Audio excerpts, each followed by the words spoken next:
आपके बाद कांगड़ा को मुख्यमंत्री नहीं मिला, इसके लिए जिम्मेदार कौन?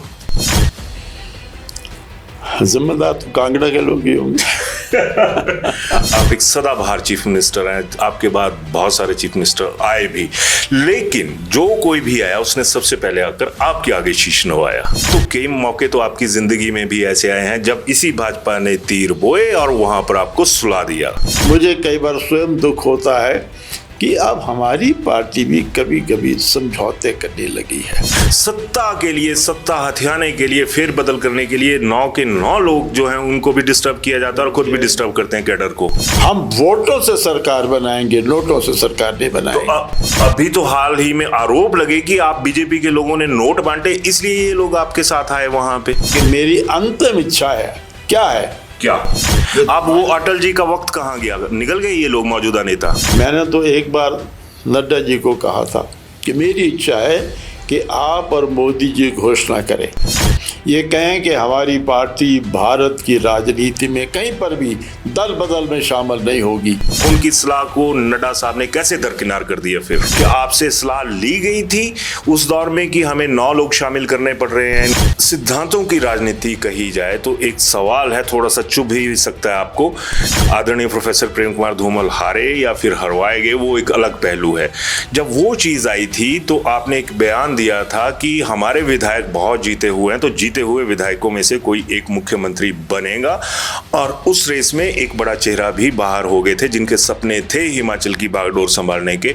उसके बाद जयराम ठाकुर जी को मौका मिला, लेकिन वही तरह एक किस्सा जो था वो उत्तराखंड में हुआ। धामी साहब हार गए और आपके ही हाईकमांड ने उन्हें दोबारा मुख्यमंत्री बनाया। तो प्रोफेसर प्रेम कुमार धूमल में ऐसा क्या दोष था कि जिससे आप भी खफा थे और हाईकमांड भी खफा था? आज कहीं कहीं जो समझौता हो रहा है ये अच्छी बात नहीं है। धूमल साहब के साथ जो हुआ वो अच्छा नहीं हुआ था। आपके बाद 3 मुख्यमंत्री हुए, प्रोफेसर प्रेम कुमार धूमल जी, उसके बाद जयराम ठाकुर जी, अब हैं सुखविंदर सिंह सुक्खू।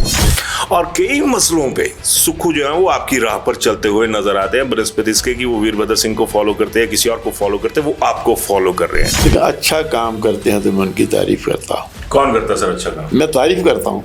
जयराम ठाकुर जी का कौन सा काम आपको याद है जो लगता हो कि कांगड़ा के लिए बहुत अच्छा किया था? कुछ कमियां रही और उन्हीं के कारण दोबारा सरकार हमारी नहीं बनी। जब जयराम जी मुख्यमंत्री थे, हमारी सरकार थी, तो हमारे कुछ मंत्रियों के खिलाफ भ्रष्टाचार के आरोप थे। रमेश चंद धवाला जो आपके भगत हैं, उनके साथ इतना अन्याय हो गया शांता जी, तब भी आप चुप रहे थे। जयराम जी ने आपकी बात नहीं सुनी, मतलब भ्रष्टाचार के आरोप हैं। प्रोफेसर प्रेम कुमार धूमल की सरकार थी और आपके जो चहेते लोग जो मंत्री बने थे उन्होंने पत्थर बम तक फोड़ दिए थे। सर, फैसलों की ही बात करें तो मुख्यमंत्री सुखविंदर सिंह सुक्खू का बहुत ज्यादा विरोध हो रहा है, ठीक उसी तरह से हो रहा है जिस तरह से आपके दौर में आपका हुआ करता था। भविष्य की बात करें तो बीजेपी का जो भविष्य है उसमें अभी एक बहुत तगड़ी जंग छिड़ी हुई है। जेपी नड्डा बेहतर भविष्य दे सकते हैं, अनुराग ठाकुर भविष्य बेहतर वो दे सकते हैं, या फिर जयराम ठाकुर एक बार फिर यहाँ की लीडरशिप संभालने के काबिल है आज की डेट में भी।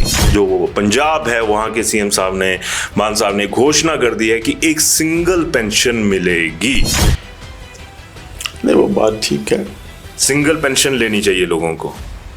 एक आरोप जो आपके ऊपर आ जाता है कि आपके पास पेंशन बहुत ज्यादा है, आपने पेंशंस, आपके पास मल्टी लेवल पेंशंस हैं।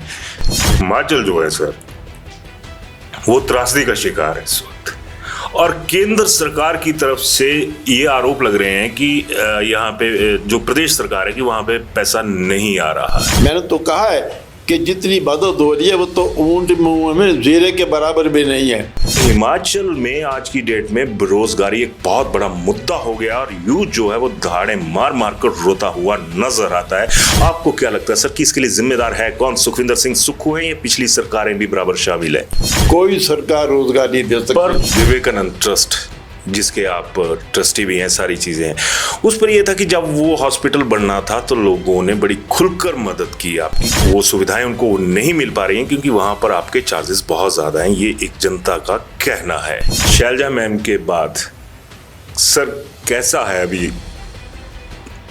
हर जगह हिम्मत के साथ खड़ी रहती थी। अभिवादन स्वीकार करें, मैं उदय पठानिया। लेकिन आज मेरे से पहले हैं श्री शांता कुमार जी, और इसकी वजह भी है कि ये एक ऐसे नेता हैं जिन्हें हम सदाबहार चीफ मिनिस्टर कहूँ तो कोई गलत बात नहीं होगी। एक्स चीफ मिनिस्टर, ये मिनिस्टर, वो मिनिस्टर, बहुत सारे होते हैं, लेकिन जब बात शांता जी की आए तो इन्हें सदाबहार चीफ मिनिस्टर तो मैं मानता हूं। वजह यही है कि हर किसी ने इनके दहलीज पर आकर माथा भी टेका है, चाहे वो कांग्रेस को हो या बीजेपी के हों। और आज मेरा सौभाग्य है कि मैं पालमपुर में इनके पास पहुंचा हूं, इन्होंने वक्त दिया। बहुत बहुत धन्यवाद शांता जी। आपका धन्यवाद, आपका धन्यवाद। सर, सीधा मुद्दे की बात पे आऊंगा। जिस तरह से मैंने कहा कि आप एक सदाबहार चीफ मिनिस्टर हैं, आपके बाद बहुत सारे चीफ मिनिस्टर आए भी, लेकिन जो कोई भी आया उसने सबसे पहले आकर आपके आगे शीश नवाया। जो कोई भी आया नया चीफ मिनिस्टर आपके बाद, उन तमाम लोगों ने यहाँ की जो सीढ़ियां हैं वो चढ़ी हैं आपके लिए। ये मेरा सौभाग्य है और मैं प्रभु का धन्यवाद करता हूँ कि मुझे काम करने का सौभाग्य मिला। बिल्कुल। और प्रभु का धन्यवाद करता हूँ कि उस काम करने में मैंने सिद्धांत और रसूल को सामने रखा। और सत्ता जाती है तो जाए, लेकिन सत्य नहीं जाना चाहिए। बहुत बड़ी बात आज के जो नेता हैं उनके लिए भी कि सत्ता जाती है तो जाए, लेकिन सत्य जो है वो रुकना चाहिए। खैर शांता जी, ये जो तमाम चीजें आज की डेट में हो रही हैं, सबसे पहले तो मैं आपके घर पे आऊंगा जो बीजेपी का घर है, और आप उसके एक कहूँ कि भीष्म पितामह है। तो कई बार ऐसा लगता है कि भीष्म पितामह की जो एक दौर था कि तीरों की शैया पर रहे हैं वो, तो कई मौके तो आपकी जिंदगी में भी ऐसे आए हैं जब इसी भाजपा ने तीर बोए और वहां पर आपको सुला दिया। देखिए, भारतीय जनता पार्टी जब से बनी तभी से बचपन से मैं इस पार्टी में हूं जी, और मुझे इस पार्टी में सबसे अच्छी बात ये लगी थी कि ईमानदारी की सिद्धांत की राजनीति आजकल हो रही है। वो बीजेपी की बात करें तो कमी आ गई है, ये दुर्भाग्य है बीजेपी के अंदर। मैं ये कहा करता हूं कि मैं जब 51 में पार्टी में आया तो मैं आज सोचता हूं पार्टी के पास क्या था। कुछ भी नहीं था पार्टी के पास। बिल्कुल। पुलिस की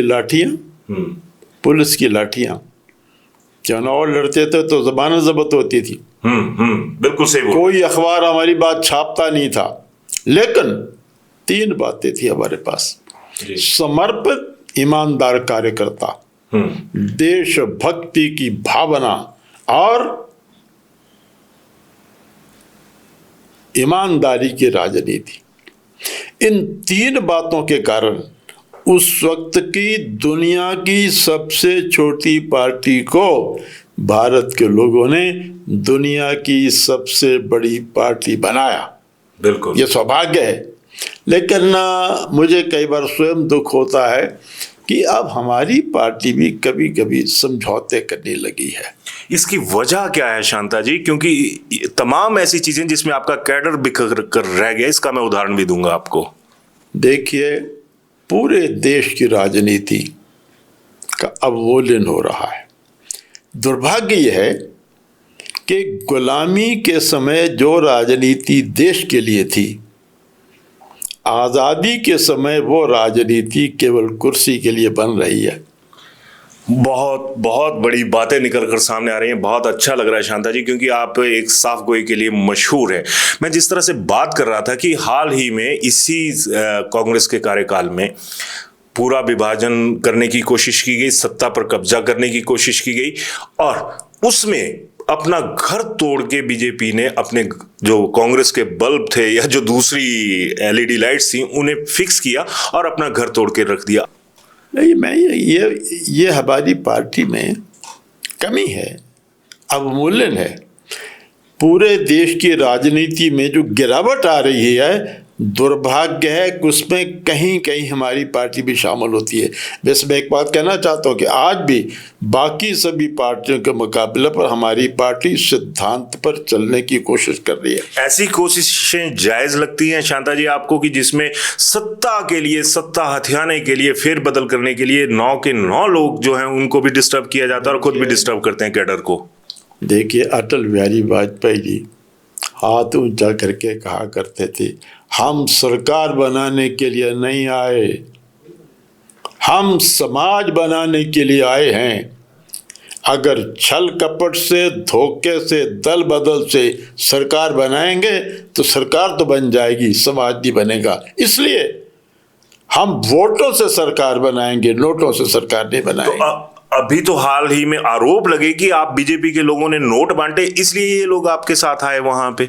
अब वो अटल जी का वक्त कहाँ गया, निकल गए ये लोग मौजूदा नेता? ये देश का दुर्भाग्य है और हमारी पार्टी का दुर्भाग्य है। और मुझे इसी की सबसे बड़ी चिंता है। मैंने अभी अभी अपनी आत्मकथा लिखी है, तो उसमें मैंने कहा कि मेरी अंतिम इच्छा है। क्या है? क्या? तो मेरी अंतिम इच्छा ये है कि मेरी पार्टी इस अवमूल्यन में शामिल न, इस गिरावट में शामिल ना हो। मेरी पार्टी उस सिद्धांत पर है जिस सिद्धांत के कारण उस वक्त की सब दुनिया की सबसे छोटी पार्टी को भारत के लोगों ने दुनिया की सबसे बड़ी पार्टी बनाया। हमें उन्हीं सिद्धांतों पर रहना चाहिए। मैंने तो एक बार नड्डा जी को कहा था कि मेरी इच्छा है कि आप और मोदी जी घोषणा करें, ये कहें कि हमारी पार्टी भारत की राजनीति में कहीं पर भी दल बदल में शामिल नहीं होगी। हमारी पार्टी सरकार बनाएगी तो वोटों से बनाएगी, किसी और तरीके से नहीं बनाएगी। सर, तो यहाँ पर इस बार क्या जो आपने नड्डा जी को सलाह दी थी उस पर भी उन्होंने ध्यान नहीं किया कि जो मेरे प्रदेश के सबसे बड़े नेता हैं, देश के तमाम भाजपाई नेताओं में कद्दावर नेता हैं और आज भी माने जाते हैं, उनकी सलाह को नड्डा साहब ने कैसे दरकिनार कर दिया? फिर मैं आपको कह रहा हूँ ना कि आज भी भारत की राजनीति में केवल हमारी पार्टी है जो सिद्धांतों के मुताबिक भी चलने की कोशिश करती है। श्री नरेंद्र मोदी जी तीसरी बार देश के प्रधानमंत्री बने हैं और देश में एक नए भारत का उदय हो रहा है। लेकिन कभी कभी कहीं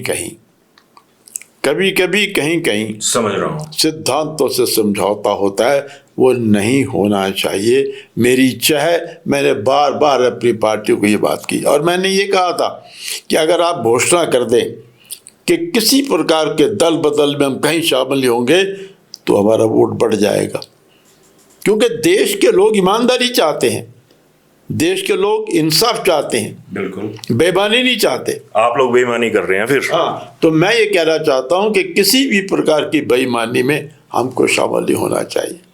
शांता जी, ये जब तमाम चीजें हुई थी, अभी मैं उसी पहलू पे रहूंगा, तो क्या आपसे सलाह ली गई थी उस दौर में कि हमें 9 लोग शामिल करने पड़ रहे हैं, इनसे रिजाइन करवाने पड़ रहे हैं? आपसे किसी ने पूछा था आकर? मुझसे तो कोई ऐसी सलाह नहीं होती। मैं सलाह जरूर दे देता हूँ। जब राजस्थान में दल बदल हो रहा था जी, उसमें मुझे लगा कि हमारी पार्टी भी शामिल हो रही है तो मैंने बयान दे दिया। तो फिर मुझे आदरणीय नड्डा जी का टेलीफोन आया था कि आपने ऐसा बयान दे दिया। मैं कह, नड्डा जी, मैं भारतीय जनता पार्टी का शुरू का सिपाही हूँ, दीनदयाल उपाध्याय, अटल बिहारी वाजपेयी जी के समय का। तो उस दल बदल में आपको शामिल नहीं होना चाहिए। तो कह लगे नहीं हम शामिल हैं। मैंने कहा फिर आप एक बयान दीजिए, आप एक बयान दीजिए कि राजस्थान में जो भी दल बदल हो रहा है हम उस पर शामिल नहीं हैं। चलिए, यहां तक तो आ गए एक पहलू में। दूसरे पहलू पे आता हूं। सिद्धांतों की राजनीति कही जाए तो एक सवाल है, थोड़ा सा चुभ ही सकता है आपको, कि जब उत्तराखंड में, सबसे पहले हिमाचल की बात करूंगा, आदरणीय प्रोफेसर प्रेम कुमार धूमल हारे या फिर हरवाए गए, वो एक अलग पहलू है। जब वो चीज आई थी तो आपने एक बयान दिया था कि हमारे विधायक बहुत जीते हुए हैं, तो जीते हुए विधायकों में से कोई एक मुख्यमंत्री बनेगा। और उस रेस में एक बड़ा चेहरा भी बाहर हो गए थे जिनके सपने थे हिमाचल की बागडोर संभालने के। उसके बाद जयराम ठाकुर जी को मौका मिला, लेकिन वही तरह एक किस्सा जो था वो उत्तराखंड में हुआ। धामी साहब हार गए और आपके ही हाईकमांड ने उन्हें दोबारा मुख्यमंत्री बनाया। तो प्रोफेसर प्रेम कुमार धूमल में ऐसा क्या दोष था कि जिससे आप भी खफा थे और हाईकमांड भी खफा था? मैं वही कह रहा हूँ कि देखिए, राजनीति ईमानदारी की, राजनीति सिद्धांतों की चाहिए और हमारी पार्टी इसी विचार को लेकर के चली और इसी विचार के कारण दुनिया की सबसे बड़ी पार्टी बनाई। लेकिन आज कहीं कहीं जो समझौता हो रहा है ये अच्छी बात नहीं है। धूमल साहब के साथ जो हुआ वो अच्छा नहीं हुआ था। सिद्धांतों के साथ समझौता नहीं नहीं नहीं होना चाहिए। मैंने तो किया नहीं, सरकार छोड़ी।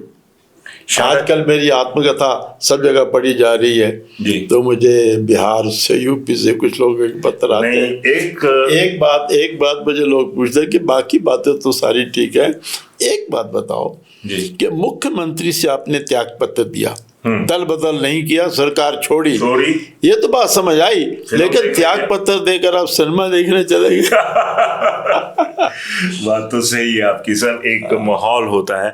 खैर, आज की डेट में आपके बाद 3 मुख्यमंत्री हुए, प्रोफेसर प्रेम कुमार धूमल जी, उसके बाद जयराम ठाकुर जी, अब हैं सुखविंदर सिंह सुक्खू। और कई मसलों पे सुक्खू जो है वो आपकी राह पर चलते हुए नजर आते हैं, बृहस्पति इसके कि वो वीरभद्र सिंह को फॉलो करते हैं, किसी और को फॉलो करते हैं, वो आपको फॉलो कर रहे हैं। आप इन तीनों में इन दोनों का जो कद है, जो जयराम ठाकुर हैं या सुक्खू हैं, वो प्रोफेसर धूमल के साथ मैच नहीं हो सकता। इन दोनों के कद में आपको कौन लगता है कि जो आपकी राह पर चल रहा है? नहीं, देखिए, वैसे 2 मुख्यमंत्री हमारी पार्टी के थे, वो बिल्कुल चलते रहे, ठीक ढंग से उन्होंने सारा काम किया। देखिए, मैं तो सरकार कांग्रेस की है, मुख्यमंत्री कांग्रेस के हैं, लेकिन अच्छा काम करते हैं तो मैं उनकी तारीफ करता हूँ। कौन करता सर अच्छा काम? मैं तारीफ करता हूँ। मैं ये पूछ रहा हूँ सर कि सुखविंदर सिंह सुक्खू को किस तरह से आंकते हैं, क्योंकि इस वक्त अगर पॉलिटिकली देखा जाए तो वो एक हॉट केक है। सुखविंदर सिंह सुक्खू जी जो मुख्यमंत्री बने तो एकदम मेरे पास आए थे, तो मुझे बहुत अच्छा लगा और मैंने उनको यही कहा था कि ईमानदारी की, सिद्धांतों की राजनीति करने की कोशिश करना। और मैंने ये कहा कि हिमाचल प्रदेश में पर्यटन हमारे विकास का सबसे बड़ा साधन बन सकता है, उस दृष्टि से उन्होंने काम किया। और मुझे खुशी है कि उन्होंने जिला कांगड़ा को पर्यटन की दृष्टि से राजधानी भी अपना बनाया। तो अच्छा काम जब भी वो करते हैं तो मैं तो उनकी तारीफ करता हूँ। जयराम ठाकुर जी का कौन सा काम आपको याद है जो लगता हो कि कांगड़ा के लिए बहुत अच्छा किया था? नहीं, बहुत से काम किए जयराम, अच्छी सरकार चलाते रहे, कुछ कमियां रहीं और उन्हीं के कारण दोबारा सरकार हमारी नहीं बनी। वो कमियां क्या रही होंगी सर? अब देखिए, मैं विस्तार में नहीं जाता, लेकिन सबसे बड़ी बात ये थी कि जब जयराम जी मुख्यमंत्री थे, हमारी सरकार थी, तो हमारे कुछ मंत्रियों के खिलाफ भ्रष्टाचार के आरोप थे और उन आरोपों में काफ़ी हद तक सच्चाई थी। मेरी इच्छा थी कि ऐसे मंत्रियों को हटाया जाता। कौन से मंत्री थे? मैं नाम नहीं लेना चाहता, सब जानते हैं। पर उसी दौर में रमेश चंद धवाला जो आपके भगत हैं, अगर मैं कहूं कि अंध भगत हैं तो इसमें कोई गलत नहीं होगा, उनके साथ इतना अन्याय हो गया शांता जी, तब भी आप चुप रहे थे? नहीं होना चाहिए उनके साथ जो हुआ, क्योंकि उन्होंने एक मिसाल कायम की थी, करोड़ों रुपए आपके कहने पे करी थी, आपके कहने पे सर, करोड़ों रुपए को लात मारकर सिद्धांत पर खड़े रहे थे। वो नहीं होना चाहिए था, वो कमी रही। मैं वही कह रहा हूँ, हमारी पार्टी ने गलतियां की। जयराम जी ने आपकी बात नहीं सुनी, मतलब कमी रही। मैंने अपनी तरफ से कोशिश की, लेकिन वो नहीं हुआ। बिल्कुल इस चीज को, इस तथ्य को नकारा नहीं जा सकता, लेकिन जिस तरह से भ्रष्टाचार के आरोप हैं, प्रोफेसर प्रेम कुमार धूमल की सरकार थी और आपके जो चहेते लोग जो मंत्री बने थे, उन्होंने पत्थर बम तक फोड़ दिए थे सर। मैं वही कह रहा हूँ ना कि उस वक्त वो जो कुछ इस प्रकार के आरोप थे, उन पर किसी किस्म की कार्रवाई नहीं हो सकी और इसके कारण लोग हमसे नाराज। और भी कई गलतियाँ हुई तो उन गलतियों का नहीं। तो देखिए, उस समय आप सोचो कांग्रेस में क्या थी। मैं तो उस चुनाव के बाद ये कहा था कि मरी हुई कांग्रेस ने हमको हराया।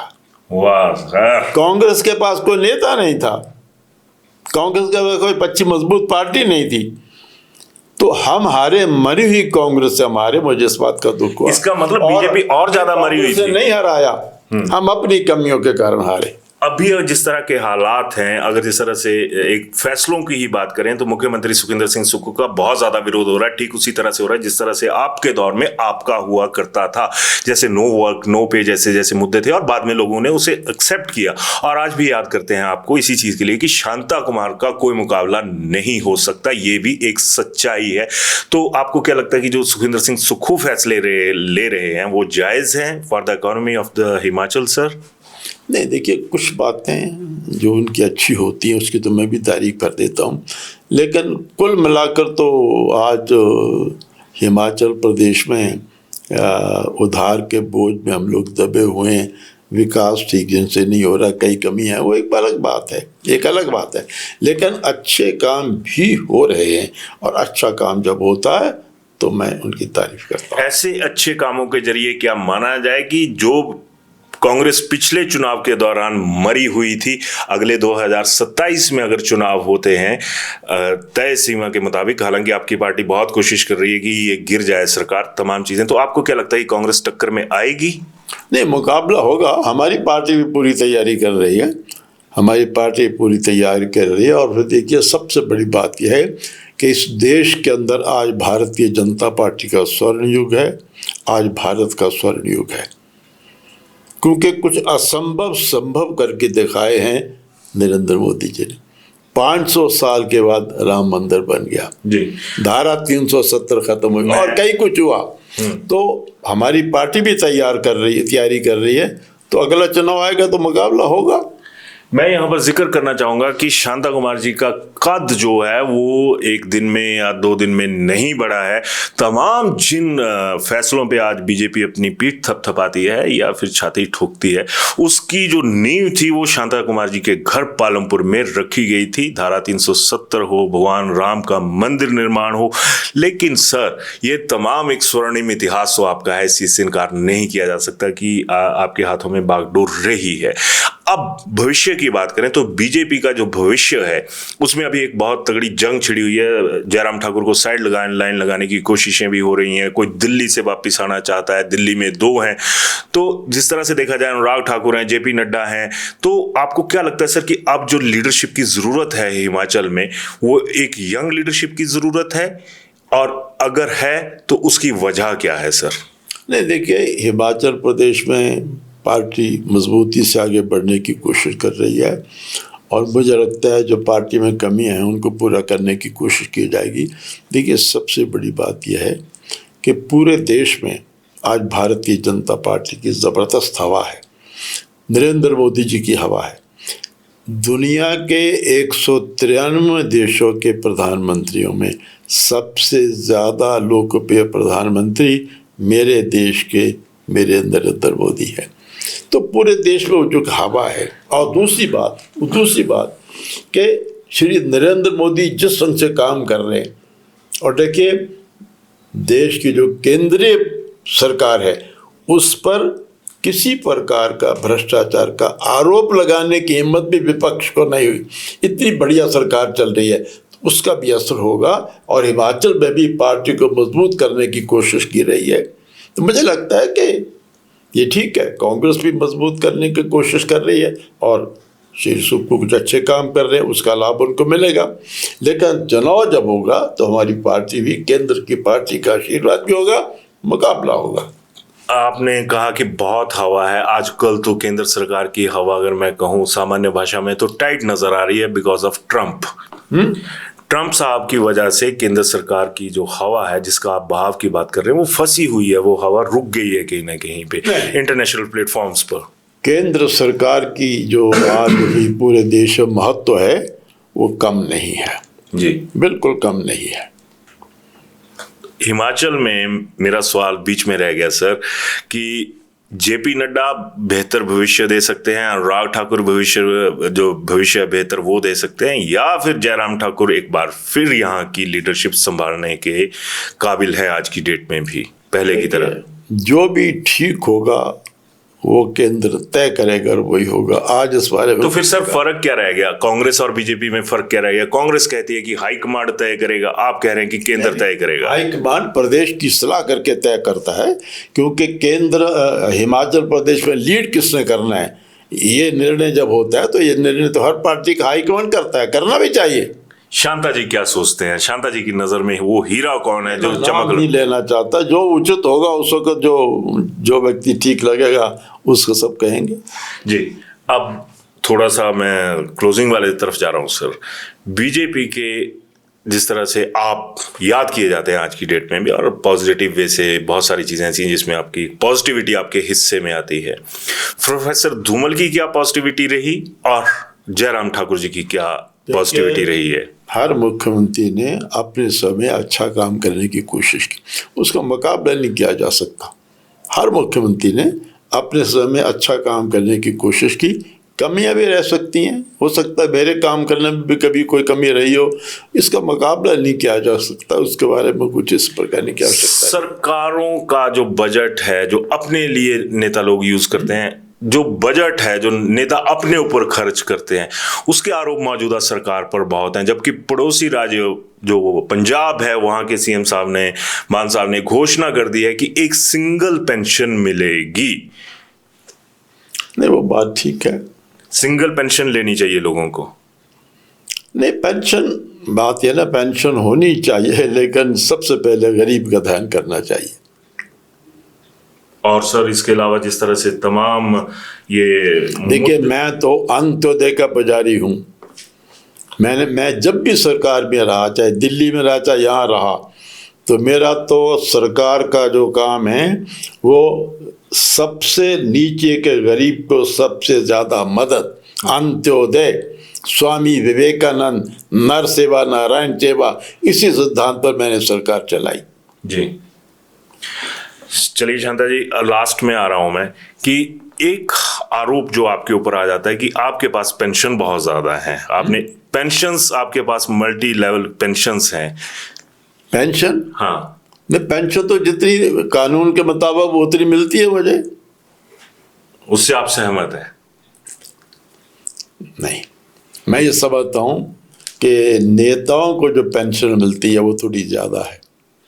जिस देश में करोड़ों लोग गरीब हों और हंगर इंडेक्स जो है पूरे दुनिया का, उसके मुताबिक आज भी करोड़ों लोग रात को भूखे पेट सोते हैं, क्योंकि देश में जो विकास हो रहा है उसके कारण नीचे का कोई तबका रह रहा है। तो मैं समझता हूँ देश में जिस प्रकार की गरीबी है, किस प्रकार का है, उस मुताबिक नेताओं की पेंशन थोड़ी कम होनी चाहिए और उन गरीबों के लिए पैसा ज़्यादा लगाना चाहिए।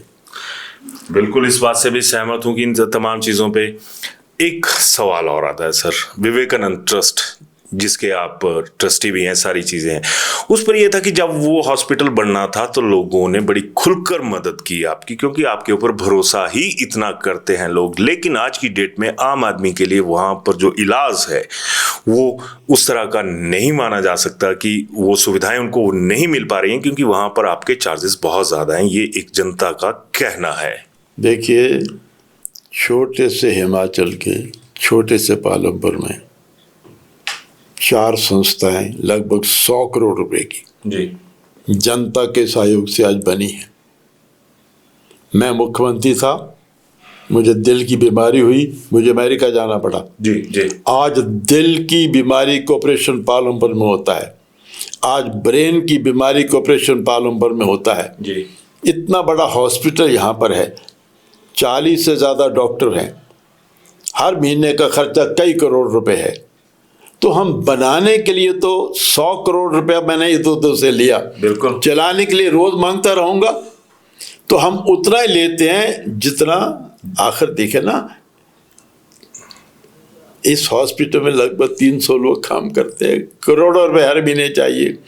तो ये ठीक है कि कोशिश हम करते हैं, जो बहुत गरीब है उसकी जो मदद करनी है करते हैं, कंसेशन भी दे देते हैं गरीब आदमी को। लेकिन आम आदमी को जो फ़ायदा यहाँ हुआ है, मुझे पता है बहुत से लोग मुझे कहते हैं कि आपने हमें दिल्ली और चंडीगढ़ के चक्कर लगाने से बचा लिया। रात के 2 बजे मेरे भाई को दिल का दौरा पड़ा, यहाँ लाए, इलाज हुआ, तीसरे दिन घर पहुँच गया। तो जो सुविधा यहाँ मिली है, देखिए विवेकानंद हॉस्पिटल लगभग 300 के लगभग रोज लोग आते हैं, ओपीडी यहाँ की है। फिर कायाकल्प, पूरे भारत के लोग वहाँ आते हैं। नर्सिंग कॉलेज यहाँ शुरू हो गया है। फिर सीनियर सिटीजन होम विश्रांति हमने शुरू किया। अच्छा, एक और आपको बता दूं कि कायाकल्प और वो जो हमारा है, उसका लोगों से जो हम पैसा लेते हैं, उसका एक भी पैसा किसी की जेब में नहीं जाता। मैं अगर अस्वस्थ हो जाऊं और मैं कायाकल्प में अपना इलाज कराऊं तो मैं अपने पैसा बिल देता हूं, तो मुनाफे के लिए नहीं, लेकिन काम चलाने के लिए हमें लोगों से पैसा लेना पड़ता है, उतना पैसा हम लेते हैं। मैं एक बहुत अहम सवाल भूल गया था सर। हिमाचल में त्रासदी है, मंडी पूरी तरह से, सराज पूरी तरह से, हिमाचल जो है सर वो त्रासदी का शिकार है इस वक्त, और केंद्र सरकार की तरफ से ये आरोप लग रहे हैं कि यहाँ पे जो प्रदेश सरकार है कि वहां पे पैसा नहीं आ रहा है, जो मदद चाहिए वो नहीं आ रही है। तो सर इसमें जो कांग्रेस और बीजेपी की राजनीति है वो हावी है या फिर आम जनता के इंटरेस्ट है वो दबाए जा रहे हैं सर? हिमाचल प्रदेश में जो भयंकर वर्षा के कारण आपदा आई है उसके लिए दिल्ली से पैसा आ रहा है, उसका कई जा कहाँ रहा है सर? मुझे इस बात का दुख है कि जो पैसा आता है उसके बारे में राज्य की सरकार भी नहीं बताती कितना पैसा आया है। भारत सरकार हर प्रदेश की मदद कर रही है, हिमाचल प्रदेश की भी मदद कर रही है, लेकिन असली बात यह है कि जितना नुकसान हो रहा है उसको जितना पैसा चाहिए, मैंने तो कहा है कि जितनी मदद हो रही है वो तो ऊंट मुंह में जीरे के बराबर भी नहीं है। लोग तबाह हो गए, बर्बाद हो गए, घर चला गया, परिवार चला गया, दोबारा मकान बनाने के लिए पैसा चाहिए, तो उसके लिए तो जितना पैसा चाहिए उतना भारत सरकार के पास है नहीं, भारत सरकार दे नहीं रही। इसी मैंने तो एक नई बात कही थी कि भारत सरकार के पास 2 लाख करोड़ रुपया लाभांश पड़ा है उन लोगों का जिन्होंने पैसा जमा कराया फिर मर गए, कोई कानूनी वारिस उनका नहीं था, किसी ने पैसा मांगा नहीं।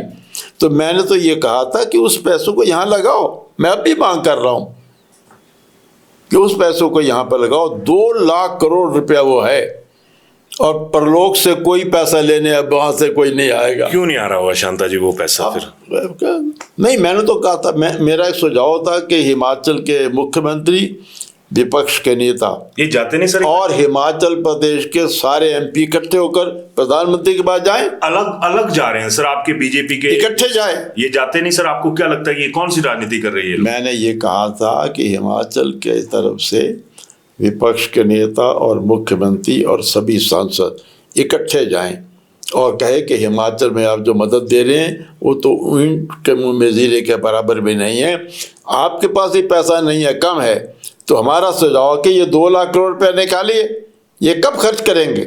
इससे बढ़िया था, और ये सरकार कानून बनाए कि जहाँ भी आपदा होगी, राष्ट्रीय आपदा होगी, उसमें इस पैसे को लगाया जाएगा। हिमाचल की आपदा को राष्ट्रीय आपदा घोषित किया जाए और उस पैसे से, मैंने तो कहा था कि 5-10 हज़ार करोड़ रुपया उस पर से दिया जाए और हिमाचल में लोगों की मदद की जाए।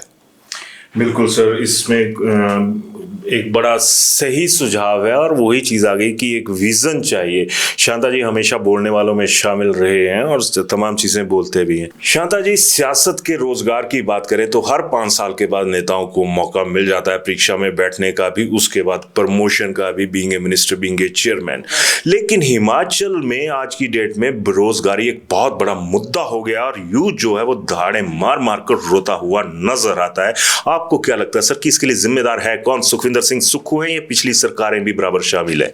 देखिए, बेरोजगारी केवल हिमाचल में नहीं पूरे भारत में है, और मैं शुरू से एक बात कहता रहा हूं कि बेरोजगारी, गरीबी बढ़ने का एक सबसे बड़ा कारण पॉपुलेशन एक्सप्लोजन है। भारत जब आज़ाद हुआ तो 34 करोड़ आबादी थी भारत की, आज 146 करोड़ हो गई। तो 34 करोड़ के लिए और 146 करोड़ के लिए, तो मैं आपको बताना चाहता हूं, दुनिया के बहुत से देशों ने आबादी रोकी है। चीन ने रोक ली, अब हम चीन से आगे बढ़ गए। अगर इस आबादी को हमने 100 करोड़ पर रोक लिया होता तो आज ना गरीबी होती ना बेरोजगारी होती। वैसे मैं ये समझता हूँ कि गरीबी, बेरोजगारी दूर करने के लिए सरकारें काफ़ी कोशिश कर रही हैं, और जहाँ तक नरेंद्र मोदी जी का संबंध है, मुझे लगता है यथासंभव जो भी योजनाएं हो सकती थी, योजनाएं चली हैं, लेकिन इन योजनाओं के बाद भी अगर गरीबी या बेरोजगारी है, उसका सबसे बड़ा कारण बढ़ती हुई आबादी है। देखिए, हर साल 2.25 करोड़ नए लोग, कितना रोजगार आप दोगे? मैंने पिछली बार स्टेटमेंट भी दिया था, विपक्ष भी ठीक कह रहा है, सरकार भी ठीक कह रही है। विपक्ष कह रही है कितनी बेरोजगारी है बेरोजगारी। सरकार कह रही है हमने, सरकार ने रोजगार दी, लेकिन अगर हर साल अगर 1.5-2 करोड़ नए बेरोजगार आपके सामने खड़े हो जाएंगे, कोई सरकार रोजगार नहीं दे सकती। अगर हमने बढ़ती आबादी नहीं रोकी तो भारत को बर्बादी के लिए तैयार रहना चाहिए। नेताओं की जो आबादी लगातार बढ़ रही है, अगर मैं वही चीज आऊं तो जब आपकी सरकार थी, पिछली सरकार थी, तो वहां पर पेपर बिके, साबित भी हुआ, और पुलिस के पेपर्स में भी, हर पेपर में ये आरोप लगे कि वो पेपर लीक हुए। तब क्या बेरोजगारों को उनका हक मिला? बात अलग है, भ्रष्टाचार था, भ्रष्टाचार नहीं होना चाहिए। लेकिन आज की बेरोजगारी गरीबी का सबसे बड़ा कारण बढ़ती आबादी है। इस प्रकार बढ़ती आबादी को कोई रोजगार नहीं दे सकता। मैं मान रहा हूं सर, पर मेरा सवाल ये भी है कि आपकी सरकार के दौरान भ्रष्टाचार हुआ, इस सरकार ने आके तमाम जितनी भी परीक्षाएं थी उन पर ब्रेक लगा दी। सर, आम आदमी जाए तो जाए कहां पे? ये नहीं होना चाहिए। मैं तो आप सब कहता हूं, गरीबी बेरोजगारी सबसे बड़ी समस्या है आज भारत की, हर प्रदेश की। उसके लिए बाकी प्रयत्न भी करना चाहिए, लेकिन सबसे बड़ा प्रयत्न तो यह है कि हमको आबादी रोकनी चाहिए। मैंने तो कई दिन पहले एक लेख लिखा था पंजाब केसरी में, बढ़ती आबादी रोको वरना बर्बादी के लिए तैयार हो जाओ। ठीक है शांता जी, एक पर्सनल सवाल रहेगा। शैलजा मैम के बाद सर कैसा है अभी? मेरी धर्मपत्नी मेरे जीवन की साथी थी और मेरी जिंदगी के सफ़र में हर जगह हिम्मत के साथ खड़ी रहती थी। उनके जाने के बाद मैं अकेला हो गया हूँ, अकेलापन लगता है, लेकिन यह है कि लगभग 60 साल मेरे साथ वो चली। और मैं आपको बताता हूँ कि मैंने जितने अच्छे काम सरकार में किए, अगर इस प्रकार की धर्मपत्नी न मिली होती तो शायद उनमें कुछ कमी रहती। बड़ी हिम्मत थी उसके अंदर। वो एक मिसाल देता हूँ, मैं 19 महीने नाहन जेल में था जी।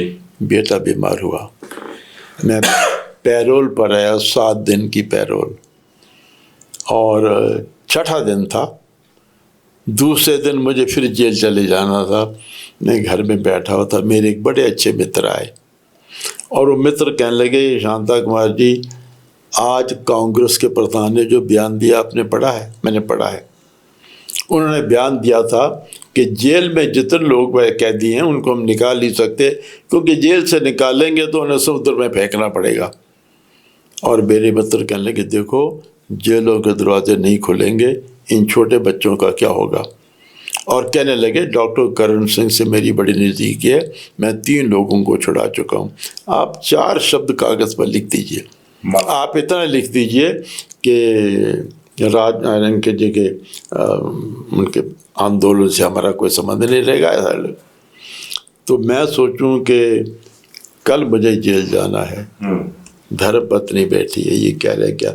इससे पहले कि मैं कोई जवाब दूं, मेरी धर्मपत्नी बोल पड़ी, क्या कह रहे हो आप? ये कुछ नहीं लिखेंगे, ये रहेंगे जेल में, मैं परिवार संभालूंगी। इतने गुस्से से कहा कि मेरा मित्र परेशान हो गया। उस मित्र ने कहा, भाभी जी क्षमा करना, मैंने ये कह दिया। तो इसी प्रकार से जिंदगी के हर जगह पर। और दूसरे दिन मुझे हिम्मत के साथ विदाई दी कि जाइए आप जेल में, कोई चिंता की बात नहीं है। तो मेरी ज़िंदगी में मेरी धर्मपत्नी का जो स्थान रहा है बहुत शानदार रहा है। और वो भी लिखती थी, मेरी 22 किताबें छपी हैं और मेरी धर्मपत्नी की 16 किताबें छपी हैं। तो हम दोनों एक दूसरे के लिए समर्पित थे। और मैं सच कहता हूँ, मैं देश और प्रदेश की जो सेवा कर सकूँ, इस प्रकार इतनी सेवा शायद नहीं कर पाता अगर मुझे इस प्रकार का जीवन साथी नहीं मिला होता। बहुत सारी चीज़ें हैं और ये हमारा सौभाग्य है कि शांता कुमार जी जैसे नेता आज भी ताल ठोंक कर अपनी बात रखते हैं। आज भी हर मुद्दे पर इन्होंने अपनी राय रखी है कि आपके बाद कांगड़ा को मुख्यमंत्री नहीं मिला, इसके लिए जिम्मेदार कौन? जिम्मेदार तो कांगड़ा के लोग ही होंगे। पर आपको लगता नहीं सर कि जिस तरह से एक होता है कि एक token of honour in the politics कह सकते हैं कि भी फलां जिले से मुख्यमंत्री हमीरपुर से 2 बार हो गए, मंडी से भी 1 बार आ गए, शिमला से उनका रहा है, वीरभद्र सिंह रहे हैं, ठाकुर रामलाल रहे हैं, तो ये ब्रेक, ये जो नालायकी है ये किसकी है सर? बीजेपी और कांग्रेस तो? मैं इस बारे में कुछ नहीं कहना चाहता। आपको कैसे मौका मिल गया था? वो बाई चांस था, बाई लक था? प्रभु की कृपा और लोगों का सहयोग। शांता जी, जो आपकी जीवनी छपी है वो किताब है अभी यहाँ पे, जो आपकी आत्मकथा छपी है? मैंने तो ये हिंदी में लिखी थी जी, और मेरी बेटी ने इसका अंग्रेजी अनुवाद किया जी, तो ये अंग्रेजी में छप गई। और अब केंद्रीय विश्वविद्यालय धर्मशाला ने पंजाबी अनुवाद इसका छपाया है, तो तीन भाषाओं में इसका अनुवाद हो गया है। तो मेरा सौभाग्य है कि आज सब जगह पढ़ी जा रही है ये। और ये जो इसमें शांता जी एक सवाल रहेगा, इस पुस्तक को मेरी जीवनी लिखवा कर गई मेरी पत्नी। मैं लिखता था, वो देखती थी, वो कहती थी उसको थोड़ा ऐसे करो ऐसे करो। तो ये पूरी पुस्तक जब तक पूरी हुई तब तक जीवित रही, लेकिन जब पुस्तक छपी तो धर्मपत्नी चली गई, वो देख नहीं सकी इसको। इस किताब में जो, इसीलिए मैंने इस पुस्तक के शुरू में ये उनको ये किया है और मैंने ये लिखा है कि मैंने कभी सोचा नहीं था कि इस पुस्तक में तुम्हारे लिए भी कोई शब्द लिखूंगा, लेकिन छपने से पहले तुम चली गई, इसलिए मुझे ये एक समर्पण तुम्हारे लिए भी लिखना पड़ा है। जी। तो बहुत सारी चीजें, लास्ट में एक सवाल एक फिर आ गया दिमाग में, इस पुस्तक में क्या इसके बाद भी कोई आपकी पुस्तक आने वाली है? इसके बाद कोई पुस्तक आने वाली है आपकी सर जो कि प्योर पॉलिटिकल हो? नहीं, अब लिखना लगभग बंद है, क्योंकि संतोष धर्मपत्नी के जाने के बाद मेरा लिखना तो बंद हो गया, पढ़ना भी थोड़ा कम हो गया है। अब मैं बस केवल समाचार पत्र पढ़कर जो दिल में बात आती है कोई वक्तव्य दे देता हूँ। पुस्तक लिखने की कोई बात अपन में नहीं है। 22 पुस्तकें छप गई, बहुत हो गया। चलिए, धन्यवाद शांता जी आपका हमें वक्त देने के लिए। और एक बार फिर वही चीज़ें आ गई कि लिविंग लीजेंड है और तमाम चीज़ें ऐसी हैं जो इन्हें अलग करती हैं भीड़ से। और बहुत सारे सवालों के जवाब शांता जी के सामने बोल रहा हूँ कि ये खा गए, लेकिन हो सकता है कि बुजुर्गों का जो कहा होता है वो बाद में मीठा लगता है। इनके कुछ फैसले हैं जो आज की डेट में लोगों को पसंद भी आ रहे हैं। और बस इतनी सी एक मेरी दुआ रहेगी कि सर आप हमेशा दीर्घायु रहें और आपका स्वास्थ्य जो है वो बिल्कुल बेहतरीन रहे। धन्यवाद।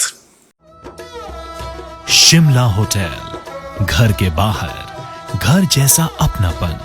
अपने वेकेशंस को सुनहरी यादों में पिरोएं शिमला होटल के साथ। राजसी वैभव और राजस्थानी आव भगत जो देगी आपको एक रॉयल फील। हिमाचल वासियों के लिए जयपुर में ठहरने का अपना hotel Shimla hotel. Heritage above 1, हवा महल रोड, चांदी की टकसाल, जयपुर।